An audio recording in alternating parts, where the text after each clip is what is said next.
Hi friends, मी सोनाली. आजच्या व्हिडिओमध्ये तुम्हा सर्वांचं स्वागत आहे. चला तर आजच्या रेसिपीला सुरुवात करूयात. या इथे मी 1 वाटी मूग घेतलेले आहे. हे रात्रभर भिजवलेले आहे ते सर्व कडधान्य. त्यासोबतच 1 वाटी मटकी घेतलेली आहे, ती सुद्धा मी रात्रभर पाण्यामध्ये भिजू घातलेली होती.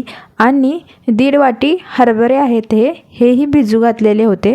त्यासोबतच एक मिक्सरचं भांडं घेतलेलं आहे आणि त्यामध्येच मी हे मूग आणि मटकी टाकून घेते व याची बारीक अशी पेस्ट बनवून घेणार आहे.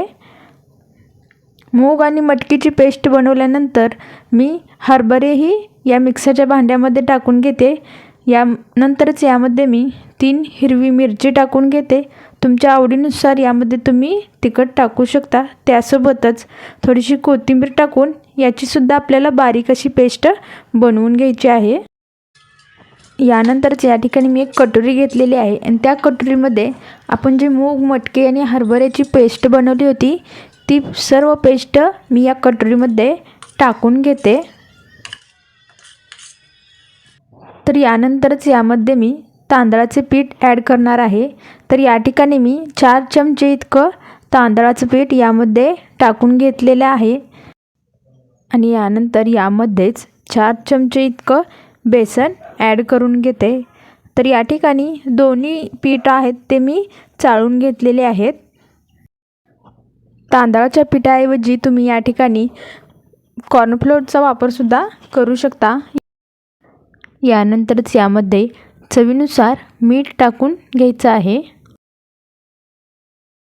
यानंतरच यामध्ये मी पाव चमचा हळद टाकून घेतलेली आहे. त्यासोबतच अर्धा चमचा जिरे आणि 2 मीडियम साईजचे कांदे बारीक कट करून घेतलेले आहेत आणि यामध्ये टाकून घेतलेले आहेत.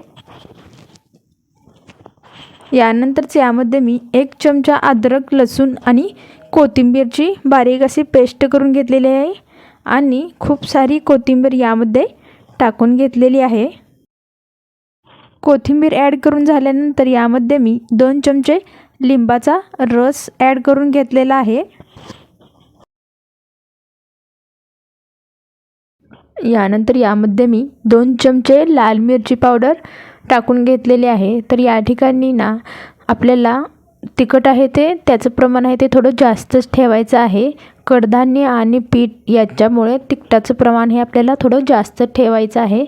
आता सर्व साहित्य ॲड केल्यानंतर आपल्याला हे सर्व व्यवस्थित असं मिक्स करून घ्यायचं आहे.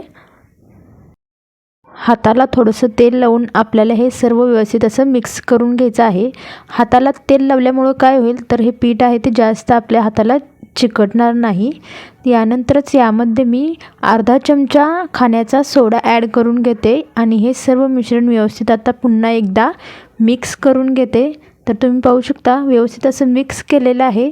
तर या पद्धतीने छोटासा गोळा घेऊन या पद्धतीने आपल्याला हातावरती गोल करायचा आहे.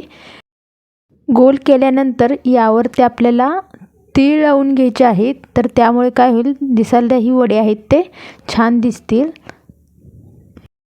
तर सर्व बाजूंनी मी तीळ आहेत ते लावून घेतलेलं आहे.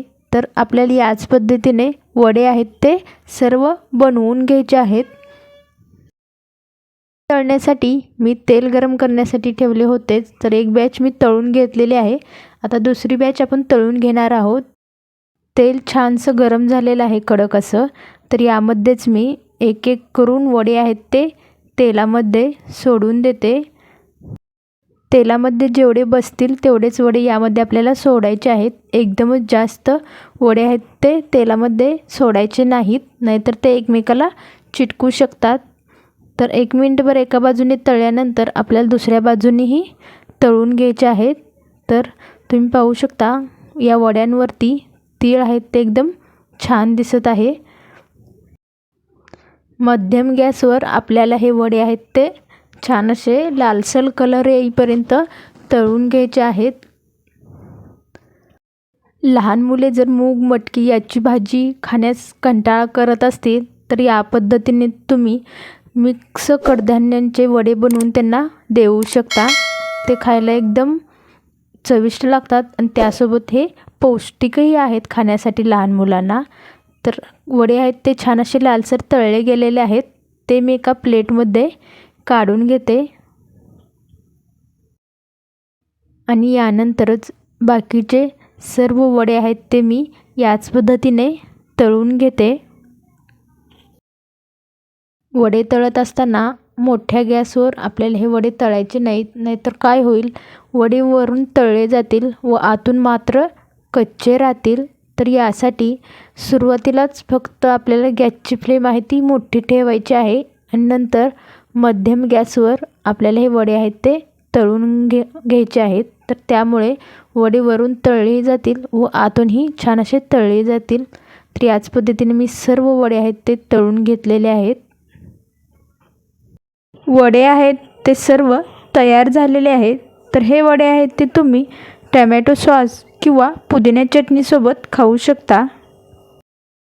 त्यासोबतच हिरवी मिरचीची फोडणी मारून केलेली कढी यामध्ये 1 मिनिटभर हे वडे ठेवून द्यायचे आहेत आणि त्या पद्धतीने तुम्ही हे वडे आहेत ते खाऊ शकता. तर आपली आजची ही रेसिपी आहे ती तयार झालेली आहे. तर तुम्हाला ही रेसिपी कशी वाटली हे नक्की कमेंट करून सांगा.